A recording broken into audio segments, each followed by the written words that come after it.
বাংলাদেশে প্রতিদিন ঘটে যাওয়া গুরুত্বপূর্ণ ঘটনা ও সাম্প্রতিক নানা তথ্য নিয়ে আলোচনা ও বিশ্লেষণে TVN24 নিউজ নেটওয়ার্কের নিয়মিত আয়োজন আলোচনায় বাংলাদেশ অনুষ্ঠানে দর্শক আপনাদের স্বাগত জানাচ্ছি। আমি আশফাক আহমেদ। আজকের অনুষ্ঠানে অতিথি হিসেবে আমাদের সাথে যুক্ত হওয়ার কথা রয়েছে ডক্টর সৈয়দ আব্দুল্লাহ মামুন চৌধুরী, প্রফেসর আন্তর্জাতিক সম্পর্ক বিভাগ, রাজশাহী বিশ্ববিদ্যালয়, এবং আমাদের সাথে যুক্ত আছেন লুনা নূর, সম্পাদক কেন্দ্রীয় কমিটি CPB। আপনাদের স্বাগত জানাচ্ছি আলোচনায় বাংলাদেশ অনুষ্ঠানে।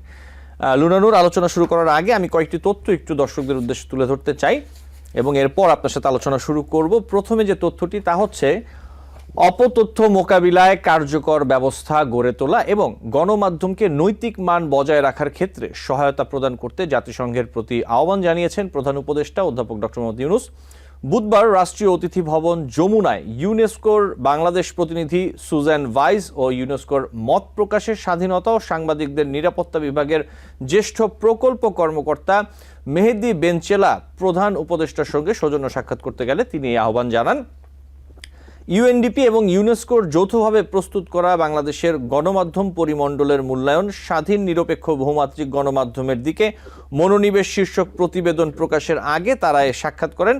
প্রধান উপদেষ্টা বলেন, আমাদের প্রধান সমস্যা হলো অপতথ্য, ভুয়া সংবাদ, আর এসব অপতথ্যের কিছু ছড়ায় বিদেশে থাকা লোকজন, আবার কিছু ক্ষেত্রে স্থানীয়রাও এতে জড়িত। ধারাবাহিকভাবে এ হামলা হচ্ছে। প্রধান উপদেষ্টা বলেন, শুধু ডিজিটাল মাধ্যম নয়, নিয়মিত প্রচারিত গণমাধ্যম অনেক সময় ভুয়া তথ্যের উৎস হয়ে ওঠে। তিনি জাতিসংঘের সক্রিয় ভূমিকা এবং সহযোগিতা কামনা করেন। এরপর যে তথ্যটি তা হচ্ছে আদালত অবমাননার অভিযোগে সাবেক প্রধানমন্ত্রী শেখ হাসিনাকে 6 মাস এবং নিষিদ্ধ ঘোষিত ছাত্রলীগ নেতা শাকিল আলম বুলবুলকে 2 মাসের কারাদণ্ড দিয়েছেন আন্তর্জাতিক অপরাধ ট্রাইব্যুনাল 1। বুধবার বিচারপতি মোহাম্মদ গোলাম মুর্তজা মজুমদারের নেতৃত্বাধীন 3 সদস্যের আন্তর্জাতিক অপরাধ ট্রাইব্যুনাল 1 এই রায় দেয়। দণ্ডপ্রাপ্তদের গ্রেফতার অথবা আত্মসমর্পণের দিন থেকে এই কারাদণ্ড কার্যকর হবে বলে রায়ে উল্লেখ করা হয়েছে। আদালত সূত্রে জানা যায়, আমার বিরুদ্ধে 227টি মামলা হয়েছে, তাই 227 জনকে হত্যার লাইসেন্স পেয়ে গেছি, এমন বক্তব্য সম্বলিত একটি অডিও ক্লিপ সামাজিক মাধ্যমে ভাইরাল হয়, যা শেখ হাসিনার কণ্ঠ বলে দাবি করা হয়। পরবর্তীতে পুলিশের অপরাধ তদন্ত বিভাগ ফরেনসিক পরীক্ষার মাধ্যমে অডিওটির সত্যতা যাচাই করে নিশ্চিত করে যে সেটি শেখ হাসিনারই কণ্ঠ ছিল। আরেকটি তথ্য তা হচ্ছে নৌ পরিবহন ও শ্রম ও কর্মসংস্থান উপদেষ্টা ব্রিগেডিয়ার জেনারেল অবসরপ্রাপ্ত ডক্টর M শাখাওয়াত হোসেন বলেছেন, চট্টগ্রাম বন্দরের নিউ মোরিং কন্টেইনার টার্মিনাল পরিচালনায় আগামী 6 মাসের জন্য নৌবাহিনীকে সুপারিশ করেছে সরকার। তিনি বলেন, এক্ষেত্রে যারা ওখানে কাজ করছে তাদের চাকরির কোনো ক্ষতি হবে না। প্রয়োজনে বাংলাদেশ নৌবাহিনী ইতোপূর্বে যারা টার্মিনাল অপারেট করেছে তাদের থেকেও সহযোগিতা নিতে পারে। বাংলাদেশের স্বার্থ জলাঞ্জলি দিয়ে বিদেশি কোনো কোম্পানির সাথে বন্দর পরিচালনার দায়িত্ব অর্পণ করা হবে না। জানিয়ে উপদেষ্টা বলেন, চট্টগ্রাম বন্দর বিষয়ে বিদেশি কোনো কোম্পানির সাথে অদ্যাবধি কোনো চুক্তি সম্পাদন করা হয়নি। বর্তমান সরকার কখনোই দেশবিরোধী কোনো চুক্তি করবে না বলে দেশবাসীকে আশ্বস্ত করে বলেন, দেশের সার্বিক উন্নয়নের স্বার্থে জনগণের জীবন মান উন্নয়নে সরকার সময়োপযোগী নানা পদক্ষেপ গ্রহণ করছে। ইউরোপ সহ বিশ্বের উন্নত দেশের বিভিন্ন সমুদ্র বন্দরগুলো DP ওয়ার্ল্ড, এডি পোর্ট সহ অন্যান্য বৈশ্বিক বন্দর পরিচালনাকারী সংস্থা দ্বারা দক্ষতার সাথে পরিচালিত হয়ে আসছে। এবং সবশেষ আরেকটি তথ্য তা হচ্ছে তত্ত্বাবধায়ক সরকার ব্যবস্থা পুনর্বহাল ও নির্বাচনী এলাকার সীমানা নির্ধারণ নিয়ে সব রাজনৈতিক দল ঐকমত্যে পৌঁছেছে বলে জানিয়েছেন জাতীয় ঐকমত্য কমিশনের সহসভাপতি অধ্যাপক আলী রিয়াজ। তিনি বলেছেন, আলোচনায় সীমা নির্ধারণ নিয়ে বড় ধরনের অগ্রগতি হয়েছে। নির্বাচন কমিশনের চলমান কার্যক্রম এবং সংস্কার কমিশনের সুপারিশ অনুযায়ী আশু পদক্ষেপের ওপর জোর দেওয়া হয়েছে। বুধবার জাতীয় ঐকমত্য কমিশনের সঙ্গে রাজনৈতিক দলগুলোর দ্বিতীয় পর্যায়ের 8ম দিনের বৈঠক শেষে এই কথাগুলো তিনি বলেন এবং তিনি আরো বলেন যে দীর্ঘমেয়াদের প্রতি আদমশুমারির পর 10 বছরের মধ্যে আসন পুনর্নির্ধারণের সাংবিধানিক সংশোধনের প্রস্তাব এসেছে। এতে একটি কমিটি গঠনের বিষয়েও ঐকমত্য হয়েছে। এই ছিল কিছু তথ্য। আমি লুনা নূর আপনার কাছে প্রথমে যে বিষয়টি নিয়ে আসতে চাই, আমরা সবশেষ যে তথ্যটি আমি বলছিলাম যে তত্ত্বাবধায়ক সরকার ব্যবস্থা পুনর্বহাল এবং নির্বাচনী এলাকার সীমানা পুনর্নির্ধারণ, এই বিষয়গুলো নিয়ে রাজনৈতিক দলগুলো একরকম ঐকমত্যে পৌঁছছে বলে জানিয়েছেন অধ্যাপক আলী রিয়াজ। এই যে এতদিন ধরে আলোচনা চলছে, অগ্রগতি কেমন দেখতে পাচ্ছেন লুনানুর? ধন্যবাদ আপনাকে। আশা করি শোনা যাচ্ছে আমার কথা? আমি শুনতে পাচ্ছি। সকলকে শুভেচ্ছা, দর্শক শ্রোতা যারা শুনছেন। প্রথমত হচ্ছে যে ঐকমত্য কমিশনের আজকের যে সভা, তার আগে এই সমাবেশে মন্তব্য করার আগে আমি একটু এই প্রসঙ্গে অন্য কথা বলতে চাই। ঐকমত্য কমিশনের একটা অ্যাটিটিউড আমার বা আমাদের রাজনৈতিক দলের পক্ষ থেকে আমাদের অবস্থাটা হচ্ছে এখানে, যেখানে অনেকগুলো 60-এর অধিক রাজনৈতিক দল এখানে অংশগ্রহণ করছে এবং প্রত্যেকটি রাজনৈতিক দলের নিজস্ব ঘোষণা, আদর্শ, কর্মপদ্ধতি, কর্মসূচি রয়েছে। বাংলাদেশে একটা উদ্ভূত পরিস্থিতি, ফ্যাসিস্ট সরকার বিরোধী আন্দোলনে যারা ছিল এবং অনেকে আছে যাদেরকে আসলে তখন রাজপথে দেখাও জানি, এরকম অনেকে এখানে আছে, তারা সকলে এই উদ্ভূত পরিস্থিতি থেকে উত্তরণের জন্য গণতন্ত্রের দিকে বাংলাদেশের অগ্রসরের জন্য এই যে সংস্কার কমিটি সেখানে যায়, সেখানে ডাকা হয়, বলা হয়। কিন্তু ঐকমত্য কমিশনের অ্যাটিটিউডটা এরকম যে তারা যে প্রস্তাবগুলো দিয়েছে সেই প্রস্তাবগুলোতে সকল রাজনৈতিক দলকে ঐক্যবদ্ধ হতে হবে বা একমত হতে হবে, সম্মতি জানাতে হবে। এটা আসলে একটা গণতান্ত্রিক দেশে কখনোই সম্ভব না। এবং এই যে প্রক্রিয়াটা শুরু হয়েছে, আমার মনে হয় যে এই প্রক্রিয়াটাও একটা গণতান্ত্রিক দেশে মানে একটা সম্ভবপর প্রক্রিয়া না। এই কারণ হচ্ছে যে গণতান্ত্রিক প্রক্রিয়াটা হচ্ছে সকলের ভিন্ন ভিন্ন মত থাকবে, সেই মতের প্রতি অন্য যারা আছে তাদের একটি মানে সম্মানবোধ থাকবে, এটি হচ্ছে বিষয়, বা আমাদের একটা সহিষ্ণুতা থাকবে। ঐকমত্য কমিশন একটি মতামত, একটি প্রস্তাব দিবে, এখানে সকল রাজনৈতিক দল সেই প্রস্তাবে একমত হয়ে যাবে, তাহলে তো আসলে একটা একদলীয় ব্যবস্থা প্রকারান্তরে মানে কায়েম হলো আর কি। সেটা কিছু কিছু মৌলিক বিষয় যেগুলো রয়েছে, যেগুলো বাংলাদেশের রাজনৈতিক দলগুলো দীর্ঘদিন ধরে আন্দোলন করে আসছিল, যেমন তত্ত্বাবধায়ক সরকার। আপনারা জানেন যে তত্ত্বাবধায়ক সরকারের কথাটি তো এখন না, বা এই যে ফ্যাসিস্ট হাসিনার রেজিমের সময় সেটাও না। 90-এর গণ আন্দোলনের পরপরই স্বৈরাচারী এরশাদ সরকারকে যখন সরানো হয়েছিল, তখনই 3 দলের একটি রূপরেখা ছিল এবং তত্ত্বাবধায়ক সরকার সেই রূপরেখা অনুযায়ী গঠিত হয়েছিল।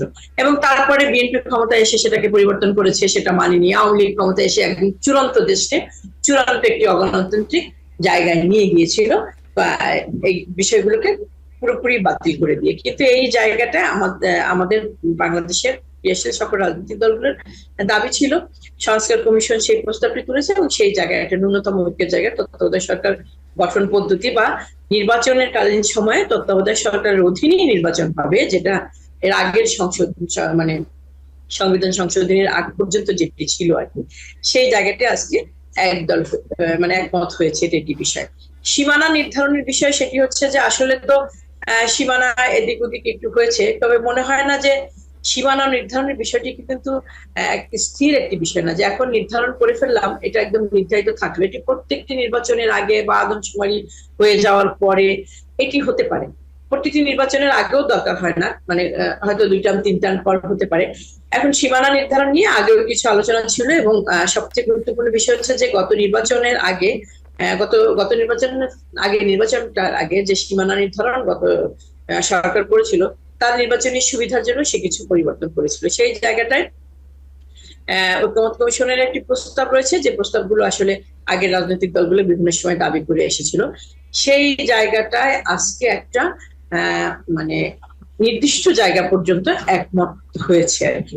বাংলাদেশের রাজনৈতিক দলগুলো তত্ত্বাবধায়ক সরকারের অধীনে নির্বাচন হবে, সবগুলো নির্বাচন, এবং তত্ত্বাবধায়ক সরকারের প্রধান কে হতে পারেন সেই জায়গাটা একটা ন্যূনতম ঐক্যে পৌঁছেছে।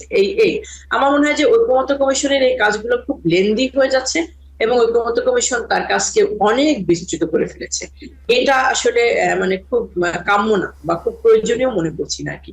ন্যূনতম যতটুকু সংস্কার দরকার সেই প্রস্তাবটুকু এনে কমিশনের যে প্রস্তাবগুলো, সেই প্রস্তাবগুলো আগামী সরকারের কাছে রেখে যেতে পারে। সে আগামী যে নির্বাচিত সরকার আসবে বাংলাদেশে, তারা বাংলাদেশের জনগণের মতামতের ভিত্তিতে সংসদের কথা বলে এই বিষয়গুলো করবে আর কি। এটা না হয় আমার বরং মনে হচ্ছে যে ঐকমত্য কমিশন একদম একটা মানে আলটিমেটলি তো এটা ঢাল নাই তলোয়ার নাই নীতিরাম সর্দার। কারণ হচ্ছে যে এখন সংস্কার হচ্ছে, সংসদে যেহেতু সেটা পাশ করাতে হবে, তাই না?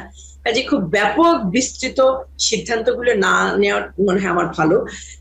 সেইখানে সবচেয়ে গুরুত্বপূর্ণ একটা সিদ্ধান্ত আজকে হয়েছে, এটা আমার মনে হয় যে ভালো হয়েছে আর কি তত্ত্বাবধায়ক সরকারের।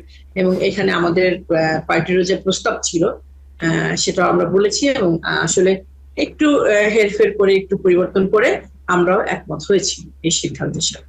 জি, ধন্যবাদ আপনাকে। আরেকটি প্রসঙ্গে আসি। আমরা যেটি দেখতে পারলাম যে নৌ পরিবহন মন্ত্রণালয়ের যে উপদেষ্টা ব্রিগেডিয়ার জেনারেল অবসরপ্রাপ্ত এম সাখাওয়াত হোসেন, তিনি জানিয়েছেন আগামী 6 মাসের জন্য বাংলাদেশ নৌবাহিনী চট্টগ্রাম বন্দরের যে নিউমোরিং টার্মিনাল তা পরিচালনার দায়িত্ব পাচ্ছে। এই সরকারের এই সিদ্ধান্তটি আপনি কিভাবে দেখছেন লুনানুর? আপনারা কিছুদিন আগে সিপিবি সহ বিভিন্ন বাম রাজনৈতিক দল এটি নিয়ে আন্দোলন করেছে, প্রতিবাদ জানিয়েছে। এখন সরকারের এই সিদ্ধান্ত আপনারা কিভাবে দেখছেন? আচ্ছা, একটা হচ্ছে খুবই গুরুত্বপূর্ণ একটি বিষয়, খবরের যে অংশে আপনি বলেছেন, যখন আপনি শোনাচ্ছিলেন, যে উনি বলেছেন যে কোনো বিদেশি কোম্পানির কাছে এটা দেয়া হবে না। এটা একটি বিষয়। আমাদের মূল জায়গাটা ছিল সেটা, যে কোনো বিদেশি কোম্পানির কাছে এই বন্দরের যে পরিচালনার দায়িত্ব এটি দেয়া যাবে না, নিউমেরিং টার্মিনাল। এর কারণটা শুধু বাণিজ্যিক না, এর কারণ রাজনৈতিক এবং সাম্রাজ্যবাদের আধিপত্য বিস্তারের একটা অনুষঙ্গ হিসেবে আমরা বলেছি। সেই প্রসঙ্গে আমি পরে আসি। যে কথাটি আপনি বলছিলেন সেটা হচ্ছে যে আগামী 6 মাস নৌবাহিনীর হাতে থাকবে। এটার দুটো বিষয়। একটি কি, এখন যে নিউমেরিং টার্মিনাল পরিচালনায় যে বেসরকারি প্রতিষ্ঠানটি রয়েছে, সাইফ এন্টারপ্রাইজ নাম সম্ভবত তার, সে তার সাথে সরকারের চুক্তি 6 জুলাই শেষ হয়ে যাবে। এখন দুটো বিষয় হতে পারতো। সেটা হচ্ছে যে প্রক্রিয়াটা হচ্ছে যে এই চুক্তি শেষ হওয়ার আগে থেকেই আরেকটি নতুন যে যুক্ত হওয়ার সেই টেন্ডার প্রক্রিয়া বলেন বা অন্যান্য প্রক্রিয়া বলেন, নিয়োগ প্রক্রিয়া যেটা, সেটা শুরু হয় আর কি। কিন্তু এই সরকার সেটা আসলে সুনির্দিষ্ট সময় শুরু করেনি। এখন যেটা হয়েছে সেটি হচ্ছে যে দুটো বিষয় হতে পারতো। এদের সময়টা এক্সটেন্ড করা যেতে পারতো, আর নয় বিকল্প একটা ব্যবস্থা গ্রহণ করতে হবে।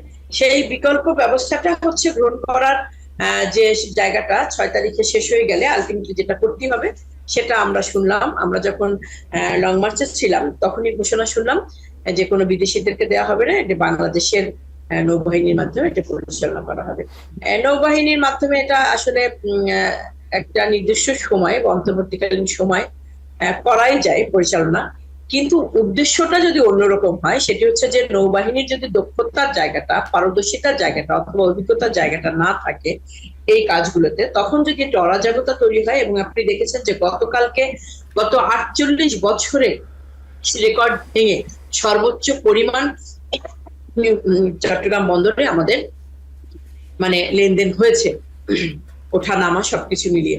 তো সেখানে হচ্ছে যদি একটি মানে অভিজ্ঞতা তাদের না থাকে, তারা যদি মানে পারদর্শী না হয়, তখন দিলে হবে কি, একটা সিস্টেমটা যে ব্রেক হবে বা লসের মধ্যে যে চলে যাবে আর কি, সেই লসটা থেকে বাংলাদেশের ব্যবসা বাণিজ্যের ক্ষতি হবে। এবং সেই লসটা থেকে উত্তরণের জন্য পরবর্তী যে প্রতিষ্ঠানকে দেয়া হবে, নিয়োগ দেওয়া হবে, তাকে একটা বড় ঝুঁকির মধ্যে ফেলা হবে। তখন দেখা যাবে যে দেশীয় প্রতিষ্ঠানগুলোর এক ধরনের অনীহা বলেন বা এই ঝুঁকি নেওয়ার মানে এমনিতেই একটি অরাজনৈতিক সরকার থাকলে বা দেশের পরিস্থিতি অস্থিতিশীল থাকলে ব্যবসা বাণিজ্য কিন্তু ক্ষতিগ্রস্ত হয়, যেটা আমাদের হচ্ছে। কোনো বিনিয়োগ নাই, কোনো নতুন ব্যবসা তৈরি হচ্ছে না, ব্যবসায়ীরা নানাভাবে ক্ষতিগ্রস্ত হচ্ছে, কারখানাগুলো বন্ধ হয়ে যাচ্ছে। সেখানে যেটা বিষয় সেটা হচ্ছে যে যারা নিয়োগ পাবে দরপত্রের মাধ্যমে হোক, যেভাবেই হোক, তাদের ভেতরে একটা আশঙ্কা থাকবে, একটা আতঙ্ক থাকবে। সেই আতঙ্কের জায়গা থেকে হয়তো দেখা গেল যে তারা নিজেদেরকে গুটিয়ে নেবে। তখন যদি নতুন করে একটা পরিস্থিতি তৈরি করে বলা হয় যে বিদেশি একটা এফিসিয়েন্ট কোম্পানিকে দেওয়া হবে, লাভজনক করার জন্য একটি বিদেশি বড় ব্যবসায়ী প্রতিষ্ঠানকে আনা হলো, সেটা ষড়যন্ত্রের অংশ হিসাবে বা ইন্টেনশনালি যদি করা হয়, সেটা খুবই দুঃখজনক এবং সেটা আমরা মেনে নিব না। তবে সরি, যেহেতু সাইফ ইন্টারন্যাশনালের সাথে চুক্তি 6 তারিখ শেষ হয়ে যাবে, এই যে সময়টা নিয়োগ দেওয়ার সময়টা, সেই সময়টা শুধু বন্দরের কাজ বন্ধ রাখা যাবে না। সেই অন্তর্বর্তীকালীন সময়ের জন্য একটি দক্ষ প্রতিষ্ঠানের কাছে দেওয়া উচিত।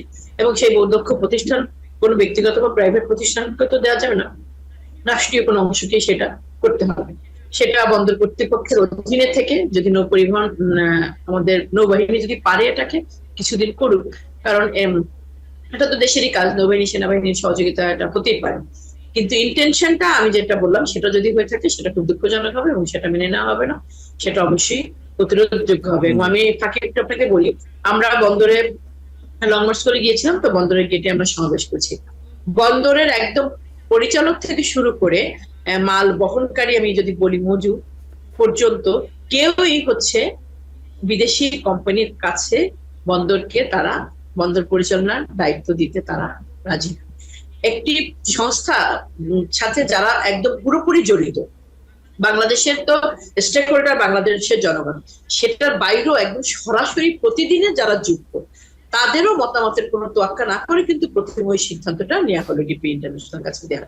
এবং এটা কিন্তু শুধুমাত্র ইউনিট সরকার করেছে তা না, এটা একটা ধারাবাহিকতা, এর আগের সরকারগুলো করেছে। আপনারা জানেন আমি যখন ছাত্র আন্দোলন করি তখনও এই বন্দরে লং মার্চ করে একবার যেতে হয়েছিল 2002 সালে আর কি, এটা হয়েছে। এবং এই যে সাম্রাজ্যবাদের এই বিষয়টাকে শুধু বাণিজ্যিক ভাবে দেখলে হবে না আর কি।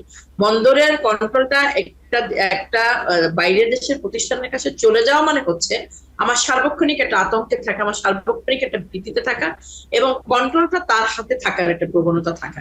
এর বাইরে আরো অন্যান্য গুরুত্বপূর্ণ বিষয় আছে, সাম্রাজ্যবাদের আধিপত্য, সামরিক ঘাঁটি করা, সে আলোচনায় আমি এই মুহূর্তে গেলাম না। কিন্তু যেই বিষয়টা হচ্ছে যে কোম্পানিটাকে দিতে যাচ্ছে বা দিতে চেয়েছিল, তার চেয়ে কিন্তু খুবই এফিসিয়েন্টলি আমাদের বাংলাদেশের যে কোম্পানি এই এত বছর ধরে চালিয়ে এসেছে তারা চালাচ্ছিল।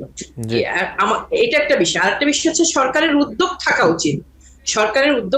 যদিও অন্তর্বর্তীকালীন সরকারের এখতিয়ারের মধ্যে অনেক কিছু নেই, কিন্তু এই উদ্যোগটুকু তো সে নিতে পারে যে একটা এফিসিয়েন্ট, একটা দক্ষ প্রতিষ্ঠান গড়ে তোলা, কয়েকটা দক্ষ প্রতিষ্ঠান গড়ে তোলা। যেহেতু আমাদের বন্দরের মতো একটা জায়গা রয়েছে, যে দেশে যে জিনিসটা থাকে, যাদের তেলের খনি রয়েছে, তারা তেলের খনি উত্তোলনের একটা দক্ষ, যোগ্য একটা জনশক্তি তৈরি করে। আমাদের যেহেতু বন্দর রয়েছে এবং একটা গুরুত্বপূর্ণ বন্দর এই দক্ষিণ এশিয়ায় না, ইন্টারন্যাশনালি সারা পৃথিবীর জন্যই, তো সেইখানে হচ্ছে সরকারের তো আসলে ইনিশিয়েটিভটাই নেওয়া উচিত, দক্ষ প্রতিষ্ঠান গড়ে তোলা বন্দর পরিচালনার জন্য, এবং তাদেরকে যথেষ্ট সহযোগিতা করা, তাদের প্রতি তাদের লজিস্টিক সাপোর্ট যেটা সেটা দেওয়ার চেষ্টা করা। সেই জায়গাগুলো আমার মনে হয় যে করা উচিত। নৌবাহিনীকে দেওয়ার সাথে সাথে এই সিদ্ধান্তগুলো আমাদের নেওয়া উচিত, বা নৌবাহিনীকেও যথেষ্ট প্রশিক্ষণের মধ্যে যদি নিয়ে এসে, আসলে আমাদের সেনাবাহিনী নৌবাহিনী তো রাষ্ট্রীয় কোষাগার থেকে নিচ্ছে, আমাদের তো তেমন কাজে লাগছে না, সেই ক্ষেত্রে নৌবাহিনী ওই অঞ্চলের একটা সার্ভিস দিতেই পারে, কিন্তু সেটা বন্দর কর্তৃপক্ষের অধীনে থেকে হতে হবে এবং বন্দর কর্তৃপক্ষের মতামতের ভিত্তিতে হতে হবে। জি, লুনানুর, আপনাকে অনেক ধন্যবাদ। আমাকে একটি ছোট্ট বিরতি নিতে হবে, বিরতি থেকে ফিরে আমরা আরো কয়েকটি বিষয় নিয়ে কথা বলবো। দর্শক, আলোচনায় বাংলাদেশ অনুষ্ঠানে নিচ্ছি ছোট্ট একটি বিরতি, সাথে থাকবেন। TBN 24 টেলিভিশন দেখতে আজই কল করুন 7187776556। লগ ইন করুন www.totalcablebd.com। দর্শক, আলোচনায় বাংলাদেশ অনুষ্ঠানে আপনাদের আবারও স্বাগত জানাচ্ছি। আমাদের সাথে আছেন অতিথি লুনানুর। আমি যে প্রশ্নটি আপনার কাছে রাখছিলাম সেটি হচ্ছে যে আপনি দেখেছেন যে মালয়েশিয়ায় আটক 36 বাংলাদেশি আন্তর্জাতিক জঙ্গি গোষ্ঠী ইসলামিক স্টেটের সঙ্গে জড়িত বলে জানিয়েছেন দেশটির পুলিশ মহাপরিদর্শক দাতুক সেরি মোহাম্মদ খালিদ ইসমাইল। আপনি শুনতে পারছেন আমাকে, আশা করি লুনানুর? জি। এবং তিনি বলেছেন যে আটককৃতদের মধ্যে কয়েকজনকে এরই মধ্যে ফেরত পাঠানো হয়েছে। এখন যেই প্রশ্নটা আমি আসলে আপনার কাছে রাখতে চাচ্ছিলাম যে এটি বাংলাদেশের জন্য এবং যারা প্রবাসী বাংলাদেশি রয়েছে তাদের জন্য এই যে মালয়েশিয়ার পুলিশের যে অভিযোগ অথবা তাদের যে দাবি, এটি আসলে কতটা দুশ্চিন্তার? এবং একই সাথে মালয়েশিয়া, সিঙ্গাপুর, ইন্দোনেশিয়া এই দেশগুলোতে বহু বাংলাদেশি রয়েছেন, অনেকে থাকেন, অনেকে কাজ করেন, ব্যবসা করেন অথবা শ্রমিক হিসেবে কাজ করেন, অনেক মানুষ রয়েছেন, নানা কাজে থাকেন, এবং তারা একটি বড় অঙ্কের রেমিটেন্সও পাঠান বাংলাদেশে। এই যে ঘটনাটি, এটি আসলে এই রেমিটেন্সের উপরে অথবা যারা প্রবাসী বাংলাদেশি আছেন তাদের ইমেজের উপরে কতটা নেতিবাচক প্রভাব ফেলবে এই খবরটি? প্রথমত হচ্ছে যে এটি তো খুবই আতঙ্কের কথা আর কি, এবং এই খবরটা যে এই প্রথম এখন এভাবে সরকারিভাবে আসলো, কিন্তু এর আগেও কিন্তু এই ধরনের খবর শোনা গিয়েছে যে এই ইসলামিক স্টেট IS এরা বাংলাদেশের যারা রয়েছে, মধ্যপ্রাচ্যে বলেন বা অন্য জায়গায় বলেন, এমনকি ইউরোপেও যারা পড়াশোনা করতে যাচ্ছে খুব ইয়াং ছাত্রদেরকে টার্গেট করে, তারা মানে বাংলাদেশকে টার্গেট করে মাধ্যম হিসেবে তাদেরকে ব্যবহার করে তারা কাজ করা শুরু করেছে। এরকম কিন্তু আগেও শোনা গিয়েছে। আপনি জানেন যে হলিয়াটা আর্টিজানে হামলার গতকাল মানে ঘুরতে ছিল, সেখানে যে হামলা হয়েছিল সেই সময়টা থেকেই আমরা শুনেছি কিন্তু যে বিদেশি অবস্থানরত শুধু শ্রমিক না, মেধাবী ছাত্রদেরকেও IS টার্গেট করে মানে মাধ্যম হিসেবে তারা ব্যবহার করছে বাংলাদেশকে টার্গেট করে। এখন ফেরত যাদেরকে পাঠানো হয়েছে, সরকার তাদের বিরুদ্ধে কি ব্যবস্থা নেবে? তাদেরকে কি ওপেন বাংলাদেশে চলাফেরা করতে দিবে, কাজ করতে দিবে? এটা তো সরকারের বিষয় এবং সরকারকে তো সেটি সিদ্ধান্ত নিতে হবে। তার বিরুদ্ধে যদি সেই অভিযোগ থাকে, সেই অভিযোগকে খতিয়ে দেখে এবং অবশ্যই তাকে মানে নজরে রাখতে হবে, এবং তার যে কার্যক্রম সেই কার্যক্রম সে যেন পরিচালনা করতে না পারে। এবং এইটা তো একটা খুব গুরুত্বপূর্ণ বিষয়, সেটি হচ্ছে যে বিষয়টাকে আপনি বিচ্ছিন্ন ভাবলে হবে না। আমাদের দেশের শ্রমিকরা যারা দেশের বাইরে যায়, তাদের বেশিরভাগই অশিক্ষিত না, স্বল্প শিক্ষিত, অশিক্ষিত রয়েছে, স্বল্প শিক্ষিত এবং মধ্যপ্রাচ্যের দেশে যাচ্ছে, এবং বাংলাদেশের মানুষ কিন্তু ধর্মপ্রাণ। এবং সেইখানে যে কিন্তু তার পক্ষে কোনটা সঠিক কোনটা বেঠিক সেই জিনিসটা খুঁজে বের করা বা খুঁজে পাওয়ার সিদ্ধান্ত নেওয়াটা খুব কঠিন। সেখানে বরং সুযোগ সুবিধা যেখান থেকে পায় বা প্রয়োজনের জায়গাগুলো যেখান থেকে পায় সেই জায়গাটায় তারা যুক্ত হয়। এবং আইএস যখন টার্গেট করে তাদেরকে রিক্রুট করতে আসে, তখন খুব সহজেই তাদেরকে কনভিন্স করে নিয়ে যাওয়া সম্ভব।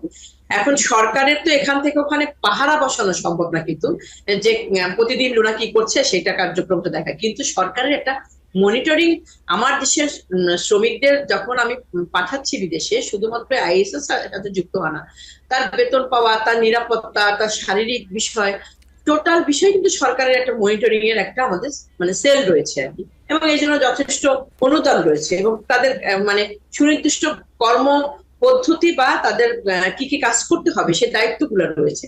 কিন্তু আলটিমেটলি ওই সব দেশে বাংলাদেশের যারা থাকে, দূতাবাসে বলেন বা এতে বলেন, রাষ্ট্রের যারা থাকে, তারা এই বিষয়গুলো সঠিকভাবে মনিটর করে এবং যে এজেন্সিগুলোর মাধ্যমে যায় সে এজেন্সিগুলোকেও তারা সঠিকভাবে মনিটর বা খোঁজ খবর রাখে না বলি। কারণ কি, এই ইসলামী জঙ্গি সংস্থার সাথে যুক্ত হওয়া আসলে একদিনের বিষয় না। এখন পার্সোনালি কাউকে টার্গেট করে তাকে রিক্রুট করা, তাকে যুক্ত হওয়া সম্ভব, কিন্তু একটা কমিউনিটিকে টার্গেট করে যখন যুক্ত হয়, সেই কমিউনিটির খবর তো, এবং সেই কমিউনিটিটা হচ্ছে আর এক দেশের একটা কমিউনিটি, আমার দেশের কমিউনিটি মালয়েশিয়া যারা আছে, আমার দেশের কমিউনিটি ইন্দোনেশিয়া যারা আছে, এরকম না তো যে লক্ষ লক্ষ হাজার হাজার আছে, তাদের খবর রাখা আমাদের হাই কমিশনের বা আমাদের যারা রাষ্ট্রদূত অফিসের খুবই সম্ভব আর কি। কিন্তু সেই মনিটরিংটা হয় না, বরং কখনো কখনো এরকম অভিযোগ তো এসেছে যে উচ্চপদস্থ কর্মকর্তাদের মানসিকতা, তাদের মনোভাব, তাদের বক্তব্য নানাভাবে আমাদের দেশ বিরোধী গিয়েছে। কিন্তু আমার কনসার্নের বিষয় হচ্ছে যারা বাংলাদেশে যাদেরকে ফেরত পাঠিয়েছে বা ফেরত পাঠাবে বলছে, তারা যে ট্রেনিং বা যে দীক্ষা বা যে দর্শনকে নিয়ে আসলো, সেটাকে ধরে বাংলাদেশে কি এমনিতেই এই মুহূর্তে ডানপন্থী প্রতিক্রিয়াশীল শক্তি বলেন একটা উত্থান ঘটেছে। এই যে দীর্ঘ 16 বছর ধরে গণতন্ত্র ছিল না, গণতন্ত্রহীনতার পরে এই যে শূন্যতা দেখা দিয়েছে এই অন্তর্বর্তীকালীন সরকারকে, এখানে কিন্তু ডানপন্থী প্রতিক্রিয়াশীল সরকার, ডানপন্থী প্রতিক্রিয়াশীল যারা রয়েছে তাদের একটা উত্থান ঘটেছে। দেখেন রাস্তাঘাটে নারীকে হেনস্থা, আমাদের সংস্কৃতি নিয়ে কথা বলা, আমাদের ভাস্কর্য ভাঙা, আমাদের মাজারে আঘাত করা, এই যে টোটাল যে বিষয়গুলো করছে, এগুলো তো প্রতিক্রিয়াশীলদের কাজ। সেইখানে যদি আবার এরা এসে স্বাধীনভাবে চলাফেরা করে, সরকারের যদি কোনো নজরদারি না থাকে, সরকারের যদি কোনো পদক্ষেপ না থাকে, ঝুঁকি মানে কি, আপনি আতঙ্ক মানে কি, এটা একটা মহা ঝুঁকির মধ্যে আমরা যাচ্ছি। সারা বিশ্বব্যাপী সন্ত্রাস করছে একটি সংস্থা, তার নানাভাবে শোনা গেছে গোপনে তার বিভিন্ন অংশ বাংলাদেশের বিভিন্ন উগ্রপন্থী জঙ্গিবাদী দলের সাথে কাজ করছে। আর এখন যদি ইন্টারন্যাশনালি স্বীকৃতি পাওয়া এসে যুক্ত হয়, আমি জানি না সরকার এটাকে কিভাবে ট্যাকেল করবে, তবে এটাকে খুবই শক্ত হাতে এটাকে নিয়ন্ত্রণ করবে।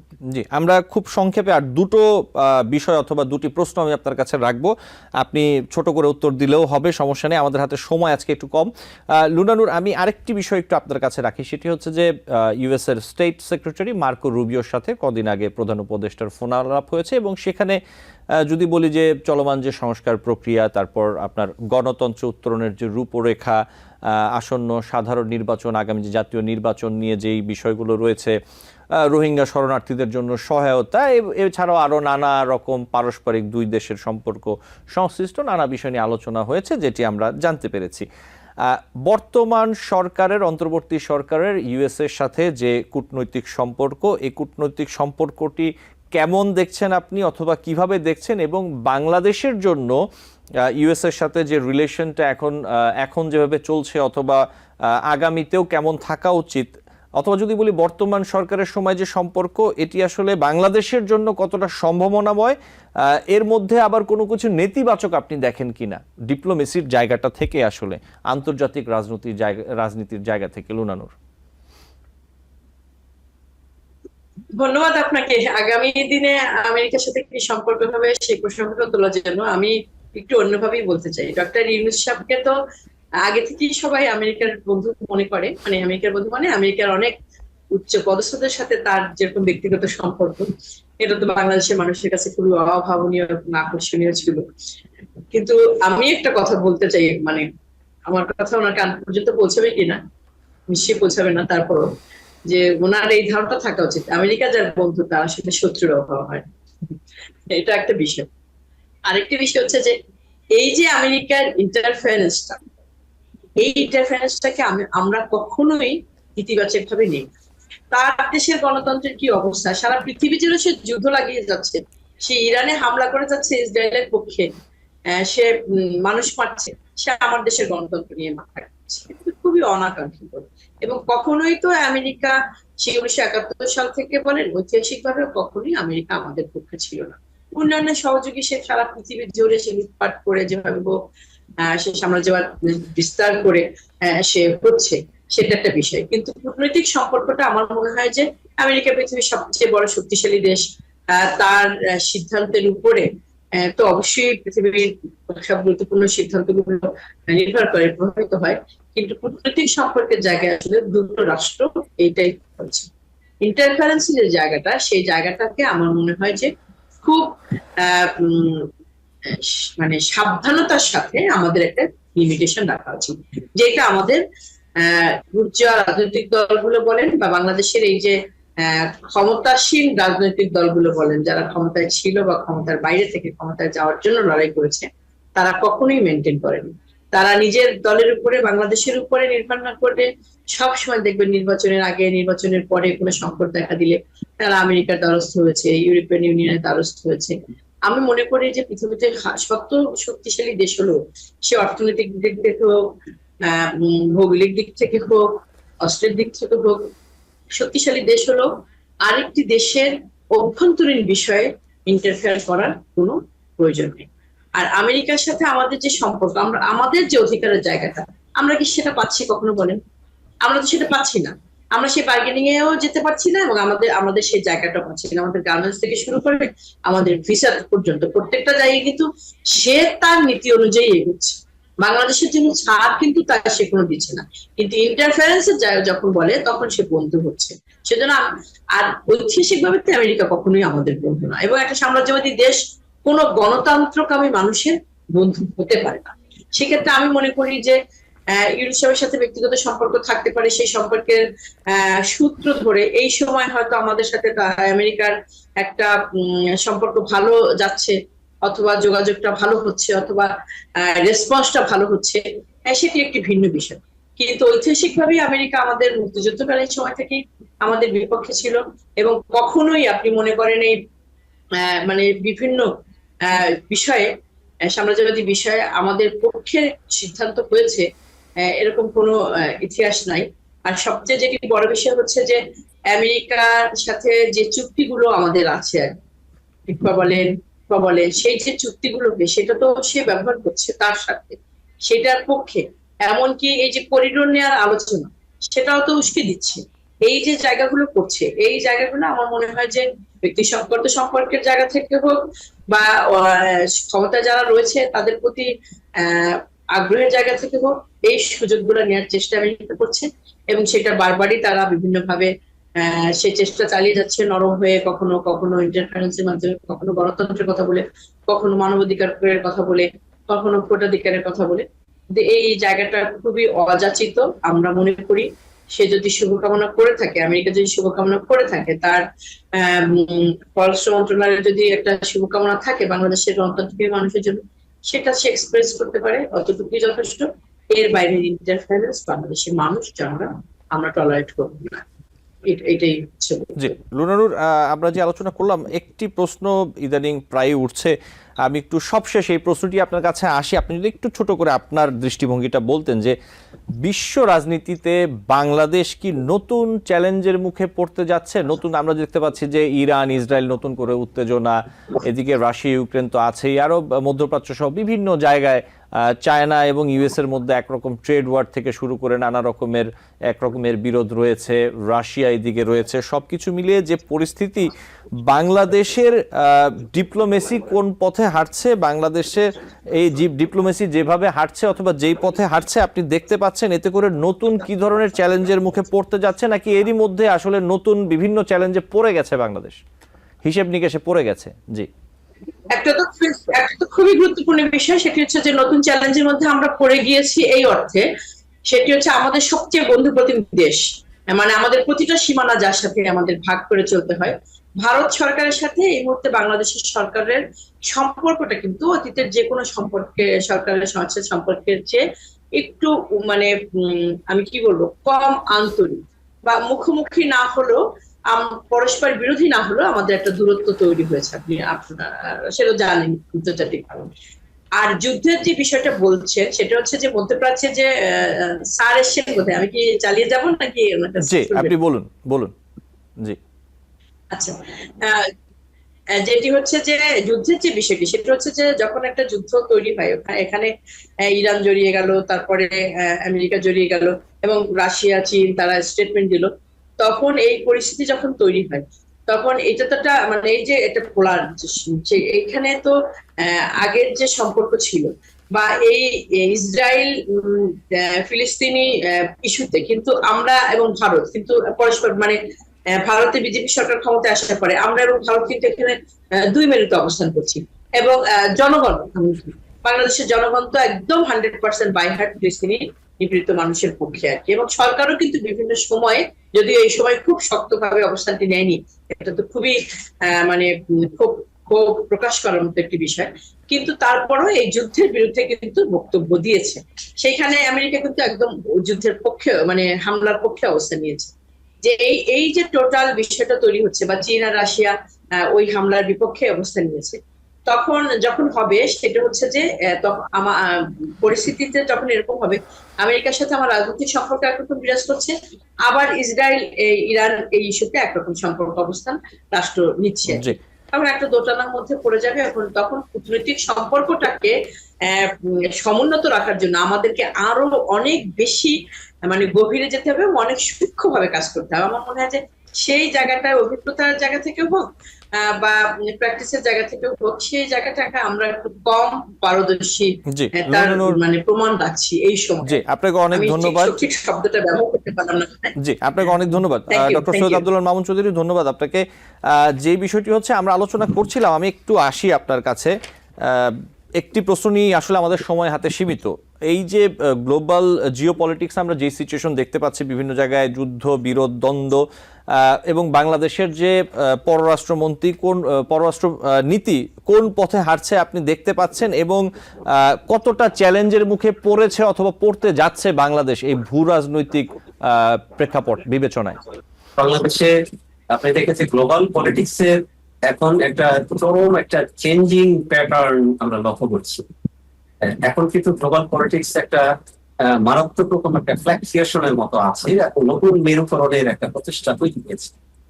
এখন আমাদের মতো যে ছোট দেশ, যেটা আমরা আয়তনিক দৃষ্টিভঙ্গি থেকে এবং সম্পদের যেহেতু আমাদের সীমাবদ্ধতা আছে, আমাদের কিন্তু ট্র্যাডিশনাল ডিপ্লোমেসি ফলো করাটাই নিরাপদ। এখন এখানে যদি আমরা ট্র্যাডিশনাল ডিপ্লোমেসিটা বাদ দিয়ে প্রাগম্যাটিক ডিপ্লোমেসি দিকে যাই, তাহলে এটা খারাপ যে হবে তা বলা যায় না, কিন্তু জিনিসটা হবে যে একটা বড় ধরনের ঝুঁকি নেওয়া হয়ে যায়।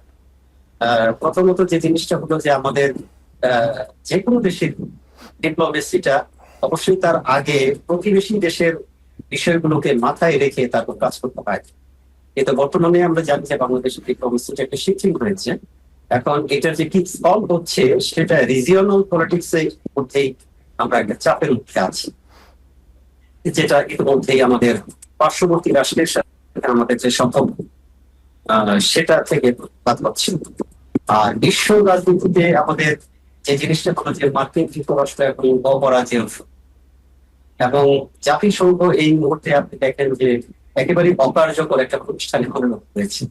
আমরা যেটা দেখেছি যে দ্বিতীয় বিশ্বযুদ্ধের পূর্বে লিগ অফ নেশনস যেভাবে অকার্যকর হয়ে যায়, এখন কিন্তু আমরা ইউএনও কেউ সেরকম অকার্যকর অবস্থায় দেখছি। এটা একটা রাবার স্ট্যাম্পের মতো হয়েছে। এরকম পরিস্থিতি যখন হয়ে যায় তখন বিশ্বের কোনো রাষ্ট্র আসলে নিরাপদ না। আন্তর্জাতিক পলিটিক্সে এখন এই মুহূর্তে একটা মাৎস্যন্যায়ী অবস্থা তৈরি হয়েছে। সেই মাৎস্যন্যায়ী অবস্থার মধ্যে বাংলাদেশকে যদি টিকে থাকতে হয় তাহলে অবশ্যই আমাদের একটা ট্র্যাডিশনাল ডিপ্লোমেসিতে যেতে হবে, এবং সেক্ষেত্রে আমাদের পুরাতন বন্ধু কারা, নতুন বন্ধু যারা আছে তারা কতটুকু আমাদের সহযোগিতা করতে পারবেন, সবকিছু মিলিয়ে কিন্তু আমাদের একটা ভারসাম্যমূলক ডিপ্লোমেসিতে যেতে হবে। তো আমরা আসলে বুঝতে পারছি না যে বর্তমান সরকারের যে ডিপ্লোমেসিটা, এইটুকু অন্তত বুঝতে পারছি যে তারা শিফটিং এর দিকে যাচ্ছেন, কিন্তু সেটা কতটুকু ফলপ্রসূ হবে এটা আসলে এই মুহূর্তে বলা যাচ্ছে না। তবে এটা ঠিক যে বাংলাদেশ স্বাধীন পরিস্থিতিতে একটা বড় রকম চাপের মধ্যে রয়েছে। জি, আপনাকে ধন্যবাদ। এইটুকু বলা যায়। জি, ডক্টর সৈয়দ আব্দুল মামুন চৌধুরী, আপনাকে অনেক ধন্যবাদ জানাচ্ছি, এবং লুনানোর আপনাকে আন্তরিকভাবে ধন্যবাদ জানাচ্ছি আজকে যুক্ত হওয়ার জন্য এবং সময় নেওয়ার জন্য। আপনারা দুজনই ভালো থাকবেন এবং আপনাদের সাথে নিশ্চয়ই পরবর্তীতে আবারও কথা হবে, আমাদের দর্শক আপনাদের মূল্যবান মতামত শুনতে পারবেন। ধন্যবাদ। দর্শক, আলোচনায় বাংলাদেশ অনুষ্ঠানে আজ এই পর্যন্তই। পরবর্তী অনুষ্ঠান দেখার আমন্ত্রণ জানিয়ে বিদায় নিচ্ছি।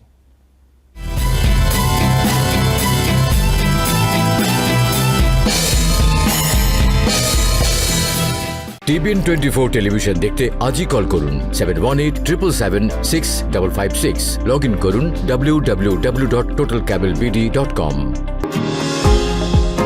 নিউ ইয়র্ক থেকে সম্প্রচারিত টিবিএন 24 টেলিভিশন বিশ্বজুড়ে বাঙালির কণ্ঠস্বর।